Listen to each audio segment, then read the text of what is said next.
Hello, everyone. Welcome to Student Council for the Arts, Activism, and Action panel. We are so happy to have you all here. My name is Angelica, and I am the Vice President of Industry Engagement. And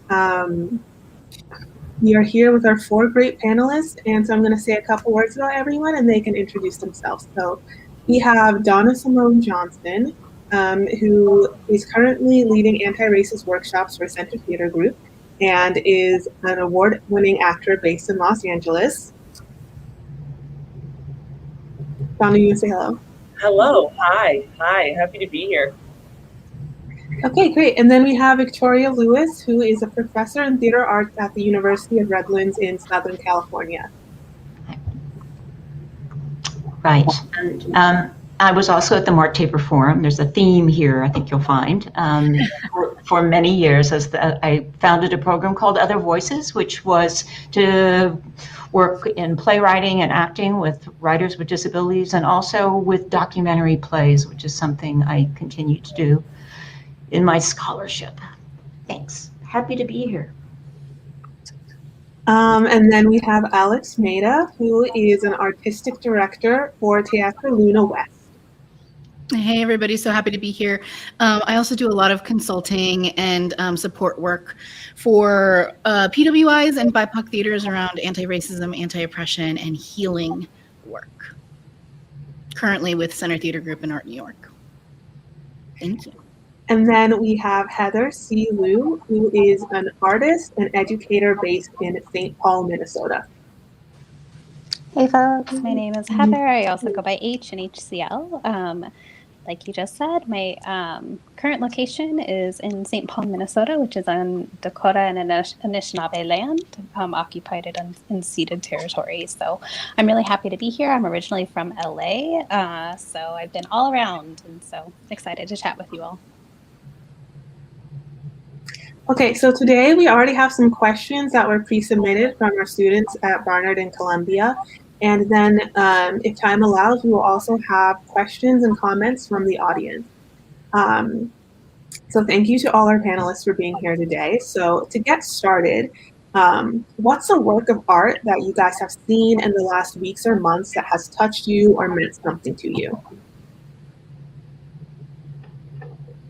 Anyone can start. I guess I will start. This is a weird time. We're all just experiencing art this way, or creative ways outside of this, but this way. Early in the pandemic, or when we knew about the pandemic happening in April, there was a music video with the Stay Down, Get Down.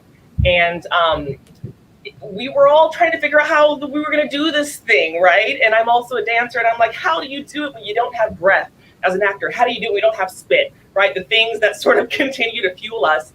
And they had this really beautiful notion of almost a Brady Bunch, 3x3 artists, and it was a music video shot at home. And we didn't have the fancy backgrounds yet. We were trying to figure it out. And they did just these wonderful tricks that we all know now, but things like pouring water from the top into the other and handing things over here and there, and this beautiful like motion where just like we're all here in boxes, everyone was together in their own way. And you could really see the artistry. And I think that sometimes when we see music videos or whatever, we've got the filters on and the editing, there was none of that, right? Someone's cat walked across in the middle of it. And I was aware of how special this time could be without knowing that we were going to be here for over a year, how special this time would be if we were able to experience art in a really raw and open way. And that is exactly what it was. And it blew me away. That's so lovely. And I think we have a dog in the street, actually, which is a really cool coincidence. Yes. Yes. So just so you all know, I have two dogs that are going to join us. I'm sorry, they're not part of the contract. That's all right. They decided to be part of the call. So they're into what you're saying, just so you know. They love art as well. So, but I just want to piggyback off of what you're saying. I think this is such a unique time in our lives where I think as artists, we're pushing boundaries, right? The ways that we understand how to connect has shifted entirely, right? So for myself, I'm an educator. I'm actually an administrator. So from my 9 to 5, I am working with students every day. And then outside of work, my other full-time life is making art. And so I do watercolor and block printing, and I'm a community curated artist. And so as a lot of people know, maybe not a lot of people know, similar to, folks on the coast, Minneapolis, St. Paul is actually a huge hub of art. I'm like, we're a secret, amazing space. And I think that what has happened in 2020 and 2021 is that the ways that community comes together is so different now. And one beautiful thing that happened is I started making block prints every single week of the beginning of the pandemic, and they were pandemic prints, about public health, right? So of the dogs, stay home in their beds. Another one of them, about wearing masks. Another one about 6 feet apart, but close at heart. And then eventually we had different collectives of artists where we used to, like, as you all probably used to do, we used to have collectives, BIPOC collectives, where we would meet regularly, but we couldn't anymore.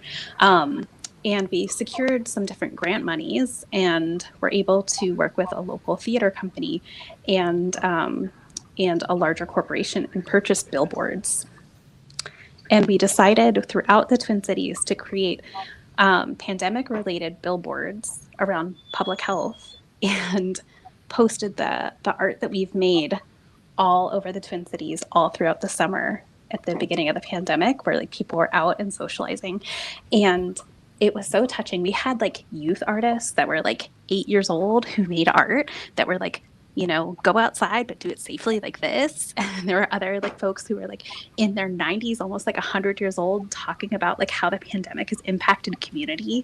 And it was like the most brilliant community curated projects. And like, even though it's been almost a year since that project started, it still is striking to me to think about the span of the different community, mostly BIPOC artists that have come together to create messages about this horrible pandemic and how creativity can still bring folks together when we can't be physically together. So kind of piggybacking off of like the inspiration and the care and the love in a time of horrible tragedy. I'll talk about visuals too. I just had 2 snapshots I wanted to show, but they were curated for the Ford Foundation Gallery by Sami Shock, who is a disabled Black professor, and they are called quarantine looks. So one of them is Sammy, who is a beautiful Black woman in a ball gown at the filling station, filling up her car with gas in this beautiful silver satin dress. Very beautiful. And the other one is her with a mask and body leotard in kind of tie-dye glory, pushing her grocery cart. And she calls this a pleasure activism. And so that made me smile, and things that make me smile. And when the disabled body and the Black body is not part of our visual language, and when taking that and turning it around upside down makes me happy. Yeah, and I just put it in our like back channel chat, but Sammy's actually a friend of mine. I do a lot of like critical like disability studies, and I've made art for Sammy. Cool. So, very cool. Go ahead. Oh, no, you first. All right. I was just going to share that, maybe, of course, there's work that I'd love to name and lift up. Specifically, it's just so top of mind because it was yesterday. David Menezabal curated several artists as part of his residency at Ars Nova. And yesterday was Maite Castro, and it was La Hora Santa, and it was this whole ritual celebration around death and grieving. And I know we're all seeing a lot of these pieces, but they really are transformational. And I bring it up to say, I love that we are expanding our definitions of what art and theater mean through this time. I think that's always been present for BIPOC folks. but there's a larger lean to understanding that process is art making. Process is also there's an art to process, and that we're all able to experience process and not necessarily only focus on end product has been a really beautiful transition for me. It's really lovely. And for all of you, what does activism mean to you as an artist? And how do you put that into practice? Which is a really loaded question, but yeah. I don't want to go first again. Okay. It's So okay I'll if go you first. do. I'll go first. I mean, I do, but I'm not going to. Okay. Oh my gosh, I just love you. Do you want to go, Heather? No, go Oh, for okay. it. I was part of the first wave of activism around disability politics back in the late 70s into the early 80s. And I was a journalist at the Center for Independent Living in Berkeley, which was the center, the birthplace of the disability rights movement. I think it's fair to say. And that kind of set my path. So my activism has been about telling stories. And I find that endlessly fascinating because the stories were so new. So once I got into theater and that became, again, what I did, the stories were so fresh and new, and a new way of looking at it. And I continue to do that. So I believe that making those stories present and honoring those storytellers is, in my experience, that can create activism. And so part of that is also history. So I'm very interested in the history of disability and in telling those stories too. So I think that also creates a confidence and a culture out of which we can be stronger activists in the present.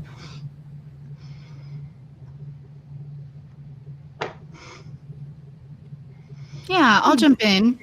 I think wanting to really uplift that, for me, it's not something that stays stagnant. It is responsive. It is ever changing. I think I'll just speak from the eye, as I continue my journey as an art maker, but also as a human, right? Like getting to be a better human with a deeper understanding of my privilege, of where I'm marginalized, where I'm not.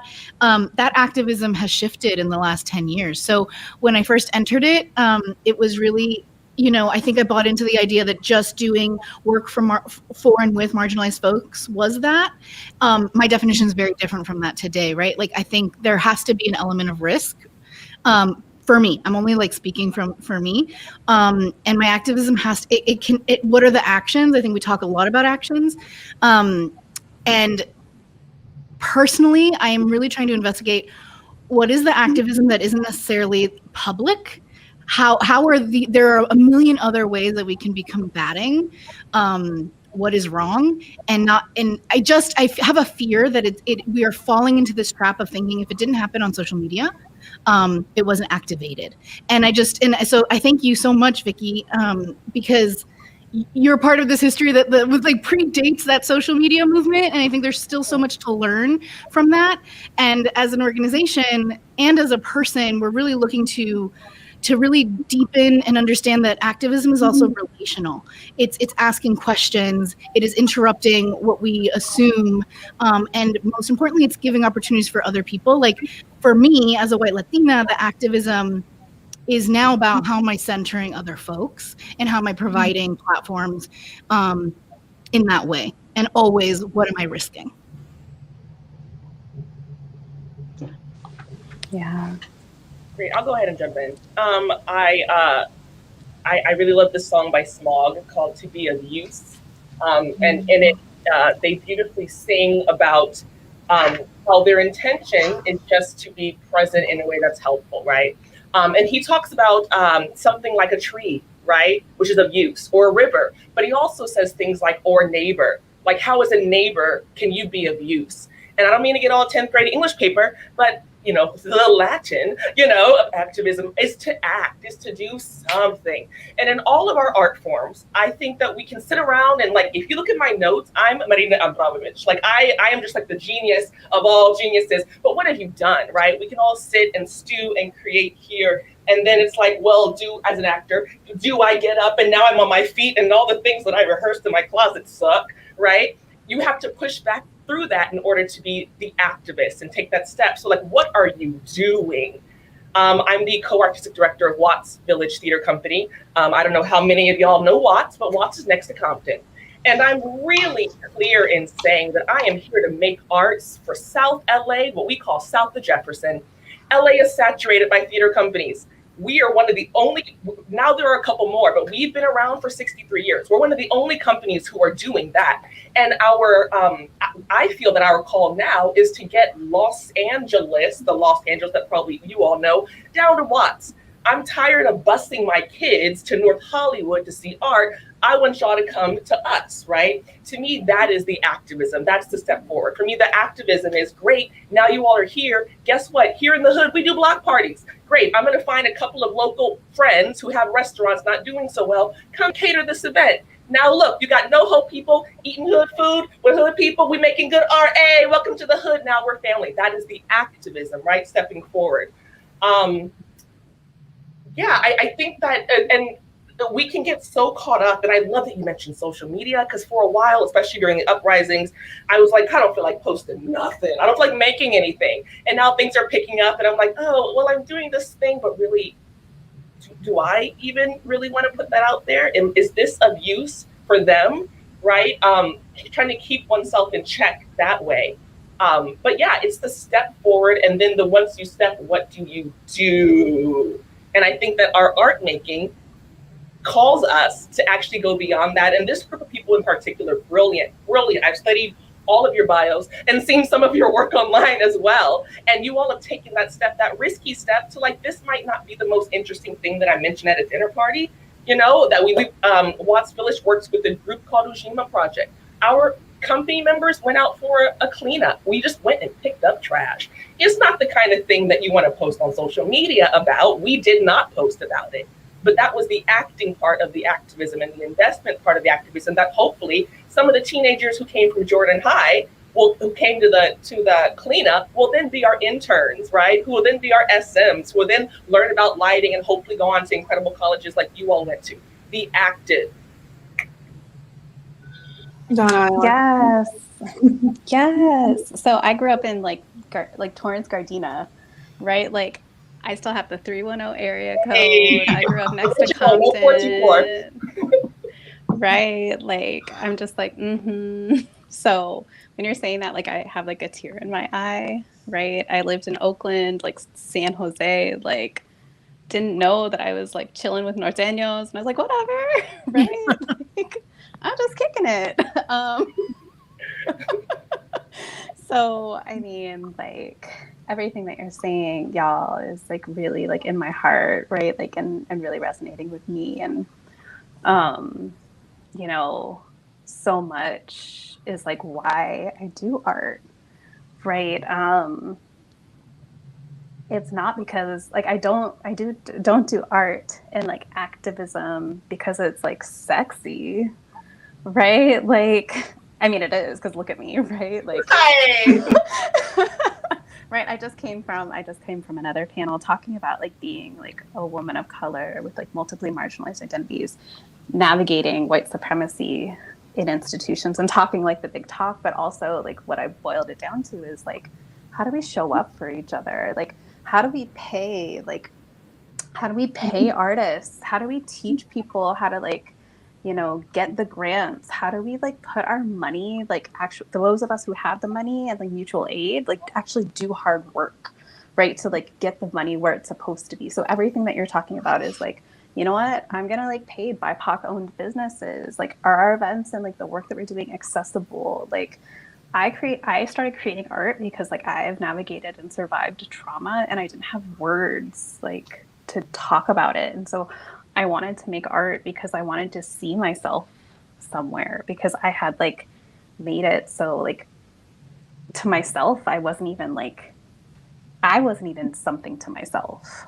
And, like I didn't know how else to navigate it. Right. And so for me, like part of what making art is and was finally being like I matter, you matter, like queer, like queer, disabled, like folks of color, like where we have navigated and felt invisible, you know, like queer and trans folks who are disabled, like who have been told we aren't supposed to be here, like intentionally saying that we are existing and resisting here.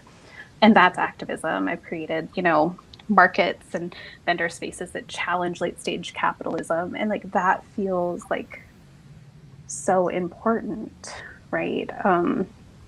It's not about like for me making money. It's about like actually making sure we have enclaves of love and like hope and support for the people that like, you know, when the uprisings here in Minneapolis, like I lived like right on the square where George Floyd was murdered, you know, and I moved like, you know, like very like shortly before it happened, you know, so those are like my people, right? And so just like thinking about what are the ways that artists can communicate that like we matter and we're here. And I think that for me is like the true resistance in all of this hard shit.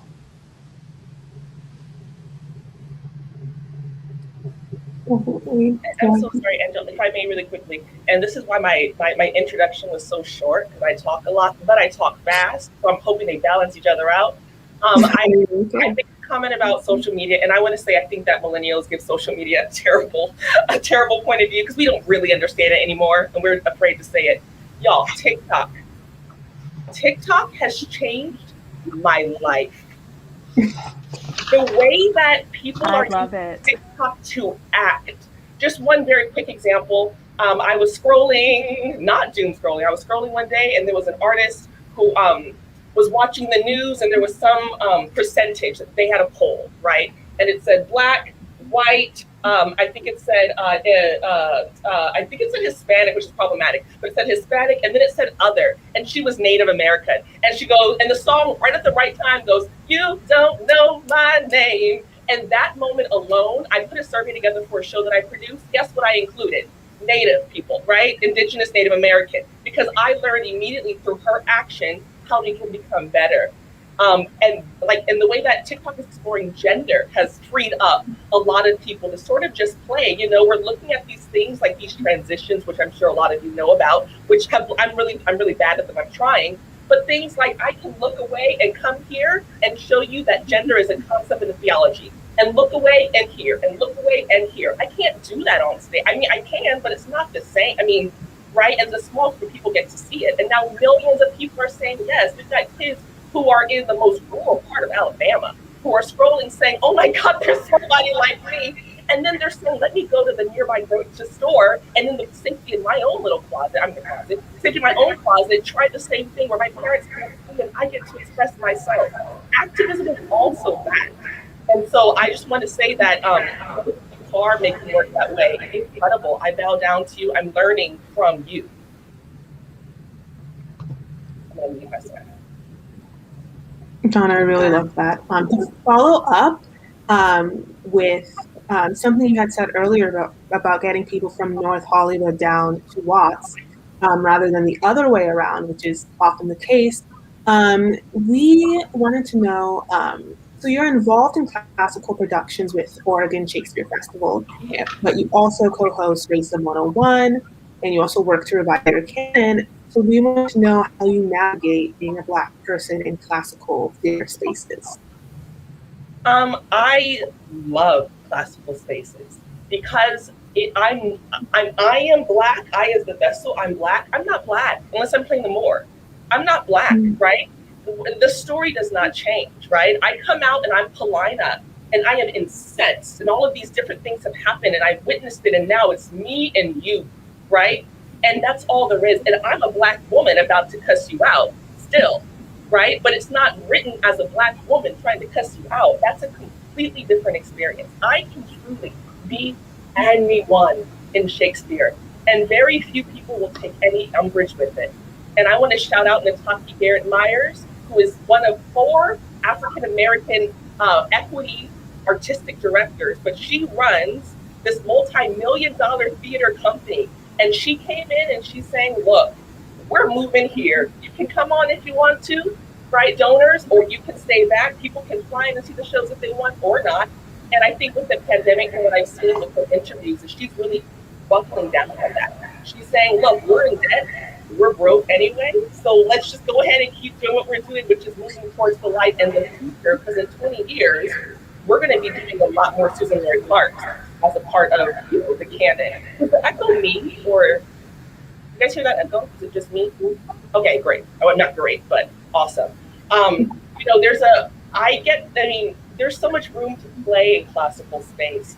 And I don't know how many, I can't see y'all, I don't know how many of you are of color, but I will say that classical text has taught me to show up as me. Because when you've got 40 people coming in and they're all to be or not to be, that is the question, right? Then the fact that I come in and I say, what? Wheels, racks, fires, what? Played, that thou betrayest Philistines was nothing.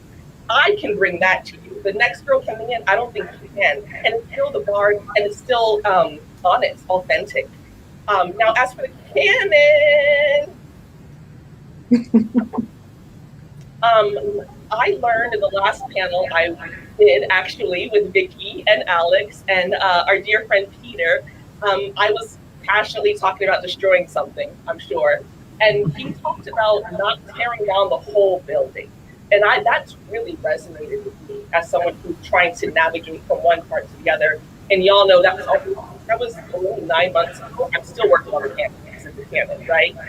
But there's something really gorgeous about, even if you are going to knock it down, which is what I'm going to do, then looking at the rubble and saying, well, I can actually use these bricks and we can repurpose this brick and let's put some glitter on this brick. And as we build something new, right, we leave behind what should be left behind, David Mamet, whatever might need to be left behind. And then we approach this new building and people can say, wait a minute, is that Waiting for Godot Passover?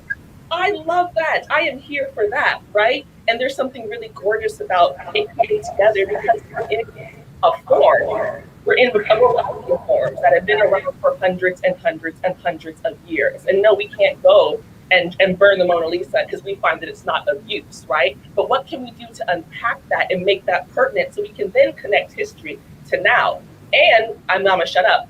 And for BIPOC people, a lot of this history is so traumatic and painful, right? And like I want to reject it. I have played so many slaves and I still go in for slaves because I need a job, right? But that money is funneled right back into my community and the art that I want to make. But we have this opportunity now to see the world for what it is and a responsibility to tell the next generation what that history really is, right? Who the settlers actually were, right? Those who built the missions, who they really were. And we can use all of that history, much like Hamilton, to say, oh, I can imagine it this way, imagine that world. And that's our job as artists too, right? To reimagine the world in which we exist. That's really beautiful. I love your point about not tearing down the whole building. And in that same vein, Alex, you are a self-proclaimed disruptor for social justice. So how do you take this work on when you're in the theatrical space? It's kind of the framing of the question is a little tough for me, so I'm going to work through it.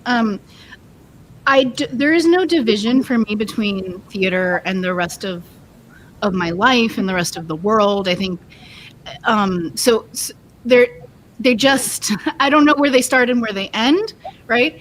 So for me, it's the same application and actually I think it's one of the problems that we have in the theater is that we think we're existing in this bubble, in this separate space. I think it's why we have so much problematic white liberalism in the theater, because I like art. I'm progressive, right? And that is Dawn, I love everything.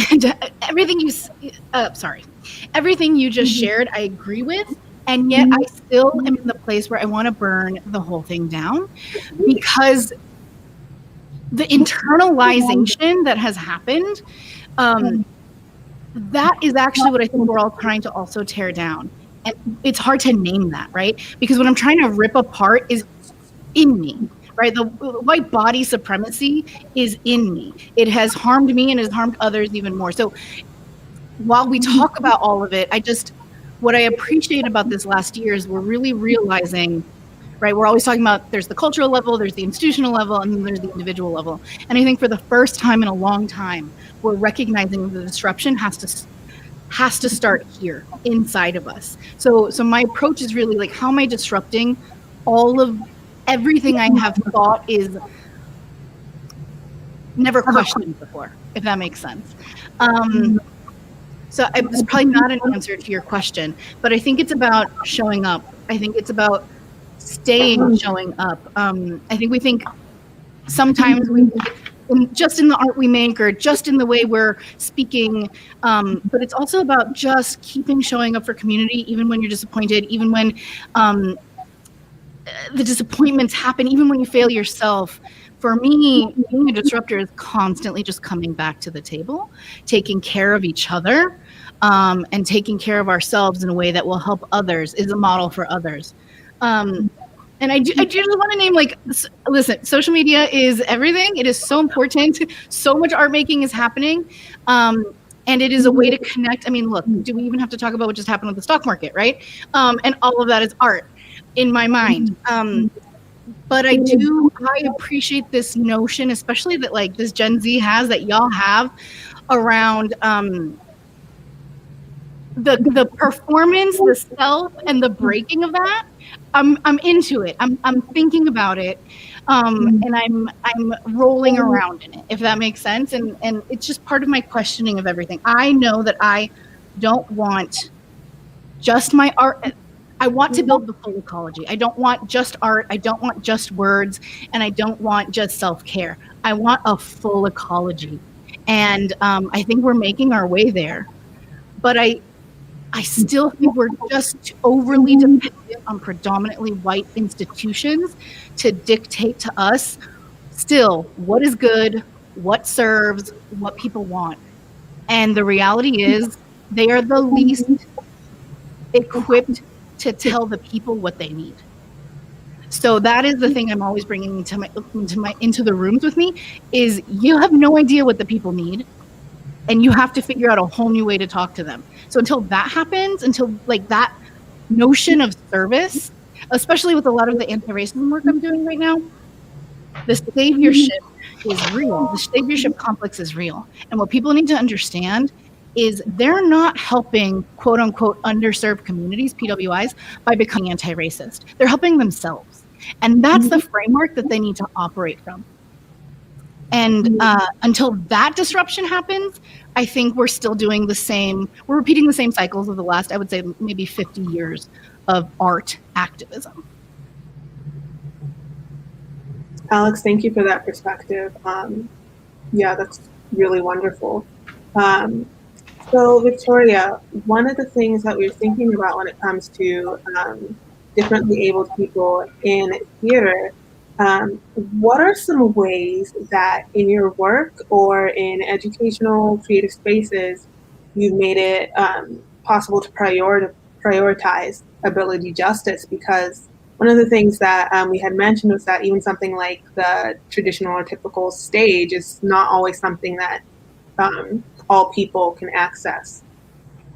Right. So probably my entrance into this activism started when I tried to enroll in theater school back before there was any civil rights legislation around disability. And I was refused training because I was told I would never work. Of course, that's a really specious argument, because a degree in theater does not mean you're going to have your own series. Donna accepted.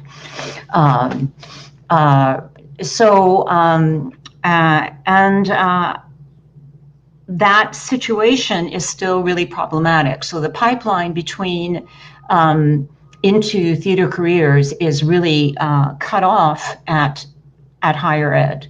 It's actually cut off before that. A whole lot of disabled kids don't take theater classes. They're not encouraged. My mother was crazy. She put me in dance classes, but that's not typical. People tend to protect their children from humiliation, so they think. And so that's still a problem. And until that's rectified, until people in theater classes have disabled people in the classes with them, they're not going to think that when they go on, they're not going to have those people as they're going to feel bad about them or feel sorry or feel, generous and want to help. But that's not the same thing as being equal. And that's what we're after in these situations, is a horizontal relationship between disabled students and non-disabled students in the theater classroom. So I have to say that right now, my mind's jumping, but right now my work in the university is actually not within the theater department so much as it is in creating alliances across the university. And actually there's a lot of stuff going on because of the current time that we're in. And a lot of it is student driven. So I'm talking to the students who are watching this, that you are making changes. There's now a disability group on campus, which was unheard of when I first came there, because being disabled was shameful. You didn't want to claim you were disabled. That would be really bad. You'd really be an outcast. And so now there's this really great organization called Defiant, and all in caps. And that came from the students, and it didn't necessarily, and it came, I think there's a whole lot of activism that's happened because of the BIPOC uprisings and activism. I also feel a whole lot of theater groups reaching out to me, say, what can we do? How can we access? How can we make things better? And that's new. At my university, there's also the creation of a social justice space, and that's intersectional. And I find that that's where my first openings have been outside of the theater department, have been in race and ethnic studies and women's and gender studies, into intersectionality. I've been working with a wonderful Latina artist, Laura Hernandez, and she is blind, and she's a member of CHICA, and this is a fabulous organization, and it means it's CHICCAA, Chicana Indigenous Community for Culturally Conscious Advocacy and Action. It's in the Inland Empire. And she's a stand-up comic, and she's recently been doing performances for education within the arts community. And so I think it's really student-driven, and I think too, but the other thing is I do teach classes, I do teach the literature, I did create a theater piece that was designed to be done in higher education, where disabled, which took on disabled history, a verbatim play from 1970, the first congressional hearing on the ADA, and that was given to students to perform. So they took on the words of activists from another generation, and it's like magic. You take on the language and it changes you. And so that to me is a really profound thing that theater can do. And getting theater, but the theater departments are a little allergic to this issue. The idea of the unusual body is still something that's a problem, but it's getting better. There's been several very good people who have broken the commonality on Broadway. Ali Stroker, as you know, got the Tony Award for her role in Oklahoma. Madison Ferris got a very problematic response to her role as in Glass Menagerie with Sally Field, but a really promising and really exciting Sam Gold production. And Katie Sullivan, another disabled actor. Reagan Linton was with Oregon Shakespeare Festival as an artist for several seasons, who has an MFA. So things are changing, and I hope things are changing at Barnard Columbia. I have my MA from Columbia, so I'm rah. So what did I do? I became a VISTA volunteer, and I worked at Center for I worked at the Center for Independent Living in Berkeley and I signed on, and that became my introduction to activism. And I think if you find an organization that you like what they're doing and you see that there's disabled control within it, that it's not about a bunch of people taking care of disabled people, sign up, see what's going on, see what you have. Many, many skills as a liberal arts student that you have to bring to this. And it is exciting to be of use, right? It is. Sorry, that was all over the place, but No, that was great. That was thanks great. for asking. So speaking of being of use, I think that's something that people are finding hard during COVID when everything is shut down. It's easy to get discouraged. So how do you guys think that involvement in theater for social change will be different in the short and long term because of COVID-related shutdowns? Already, you guys have mentioned art that was born out of COVID that has been really meaningful.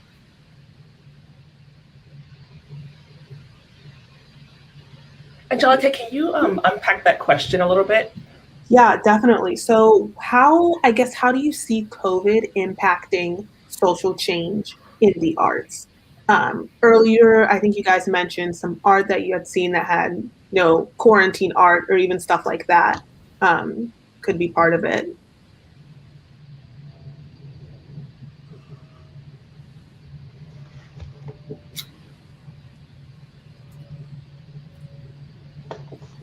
I sorry, that was a lot. That was a lot of ... Yeah. Like, there's a lot of conversation about this, and I think the one thing people usually talk about is access, right? Like the fact that I get to talk to you all across the country. We're all in different places. It's kind of like when you're in a long distance relationship and you just have to find all the creative ways you can to try to keep that fire. You know what I mean? I think a year and some change out, what's become really apparent to me is that access is an issue. A lot of the population that I work in, both as an educator and then also as artistic director, my students are struggling to get and keep devices in which to do their work. That's not, and it's great that Zoom goes to everyone, but they're not concerned with that, right? A lot of my students already had 2 or 3 jobs. Either they've lost their jobs and they're suffering that way, or now they've taken on more hours, so they can't be in school doing this, right? Or if they are in school doing this, then their parents aren't there to help, right? And already they were a vulnerable community, they become more vulnerable. That's not the answer, I think, that's very popular. But my hope is that from here on out, we can actually start to get some federal support or some socio-political support to taking care of some of these students. And early on, everyone was really talking about how a lot of these students across the country depend on school for meals, right? And there were people who stepped up to fulfill that. Currently, we are just trying to get people to pay their bills. And after that, I'm hoping that being able to expose students to a wider variety of art making and experiences will become a priority. I don't know if that quite answers the question, how will COVID impact it, but that's my hope for the future. I can't say, I can't say, yeah, that's it, yeah. Yeah. I'll probably talk later. Yeah. I'm not in the, hello, Luna. Luna has feelings about this question. I'm not in the theater arts, right? But I think, I'm in visual arts. I do a lot of behavioral kind of art with some of the things that I do here and some different community-centered arts. So I guess there are some intersections to what you all are talking about. But the panel that I was just on right before this, I kind of broke it down and said, before I can think about anything else, it's about, stop please. It's about basic needs, right? If people cannot get their basic needs met, then what, right? So if I am more concerned about the fact that there are youth and even my peers and colleagues, my neighbors who are, trying to figure out about housing security and food and their wellness and safety. And, there's people who are dying, 400,000 plus people who have died. Those are the things that I feel have to be addressed. And I do think that some really, impactful creativity that will be processed out of some of the things, that we will we will come out of this, right? Like, I think that there are artists and youth that I'm working with that are like, because I am at home and I am in these spaces, like I'm making things, but at what expense, right? I think that like I'm grappling with like what you're talking about, right? Like Donna, like I am feeling this like weight. I think of these moments of like, yes, I could do a panel with you all, and some really like sad and horrible things have happened, and I've made these beautiful pieces of art, and like what does that mean? Right? But then we also have like, you know, this connection that has happened with like artists like I'm working with, you know, potentially have something that's happening with a very large production company coming up soon, because they do care about anti-racism supposedly, and they want to think about their curriculum. So maybe there is space for artists, right? But then who's who, right? And who's at the table, and do I even want to be at a table, right? So I'm going back and forth with like, what does this mean? I'm not quite sure. But what I do know for certain is that until we can address some of the basic needs, like what you have said, I can't even think about any of the other stuff, because that's what I really care about. The trauma, addressing white supremacy, colonization, and settler colonialism and capitalism, and the things that need to be flipped on their head, because that is the root of a lot of really terrible things. Actually, all the terrible things. Definitely. I'll just jump in on that super fast. I just have to say, you know, we were in crisis. All of these communities were in crisis before, and we're just in more crisis now. And just being really realistic about that, again, which is why I circled back to like my first comment, like art is amazing. Art heals. I believe in it. It's going to get us through, but you can't do that without the conversation around material freaking needs, right? But I will say, even if I'm waiting on my rent and I'm finding all my bills, I still need community. And I think if we think about how we're going to come back, rather than thinking about how is our art going to come back, how is all of this, how are artists going to use the gifts we have of building community, of healing, and of transformational peace, how is that going to be brought to the fore in this country through this time? Like that's the social justice I want to see us lean into.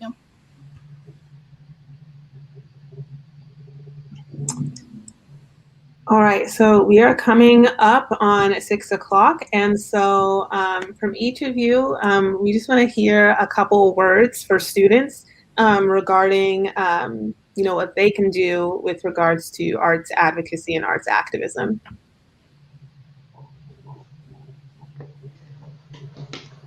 I would recommend that you look around and see if there's some stuff you can view. There's a lot going on in the world of integrated dance, which is dance companies, Axis Dance Company, Alice Shepherd's Kinetic Light. I think that will blow people's minds. It might be a good way to get a conversation started. There's plays by disabled writers, and in the media, Hulu now has a special genre for disability representation. They have hundreds of supposedly by disabled actors playing the roles. So look around. I think you'll be more aware of those things and support those things. And see if in your dramatic literature classes you can start to look at some plays that are written out of this new experience.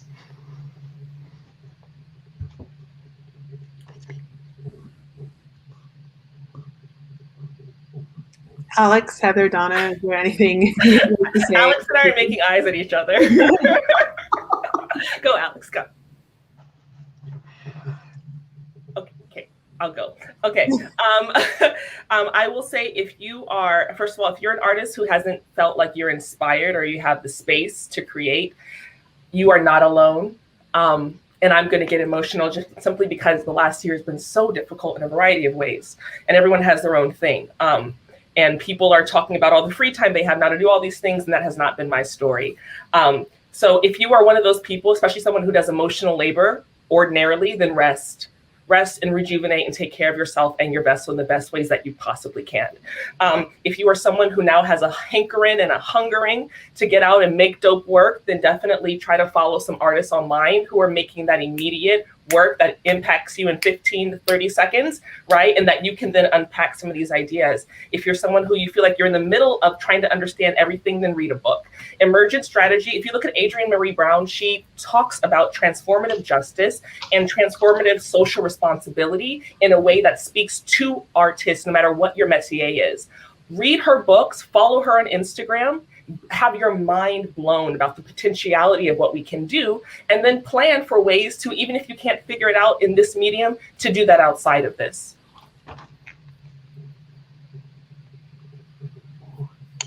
Co-sign on all of that. Co-sign on all of that. Heather or Alex, is there anything else you would like to add? Expand the limits of your imagination and follow the Nat Ministry.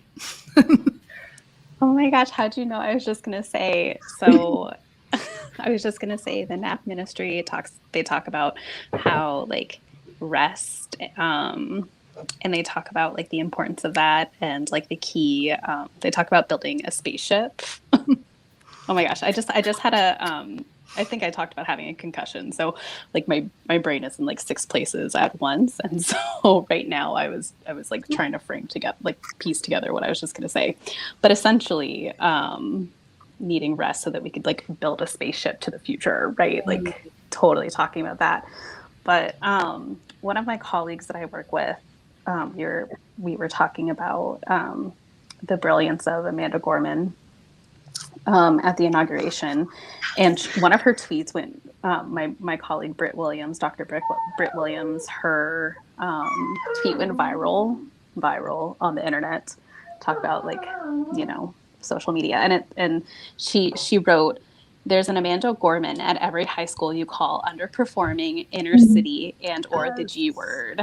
Honor Black students." Art. Yes. So inauguration day. And so I just want to say that like anybody can be an artist, but specifically center Black, trans, like queer, disabled creatives and artists, because like folks, like if we center like the folks who are most marginalized, like there's some rad, oppositional, transformative, creative, imaginary, brilliant things. And I'm not saying that in a tokenizing, exotifying way, but there are realities that we have not even dreamed of, because like we do not need to center our imaginations on white supremacy and colonization. There are other ways of being that we have not even like thought of yet, and creativity and artistry is something that we have not even we can't even harness it.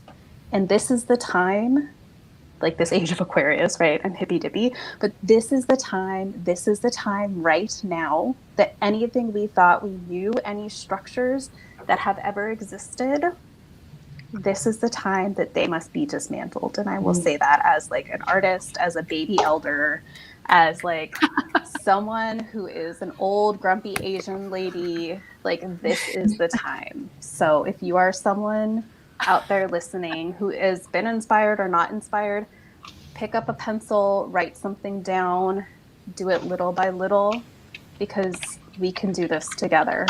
So thank you so much for that, Heather. Thank you so much. And thank you so much to all of our panelists. We're a little bit past 6 o'clock, but thank you guys so much for being here today. This is immensely helpful and useful. Thank you guys so much. Please email studentart@barnard.edu for more info. Once again, we have Alex Maida, we have Donna Simone Johnson, Heather C. Liu, and Victoria Lewis. Thank you guys so much.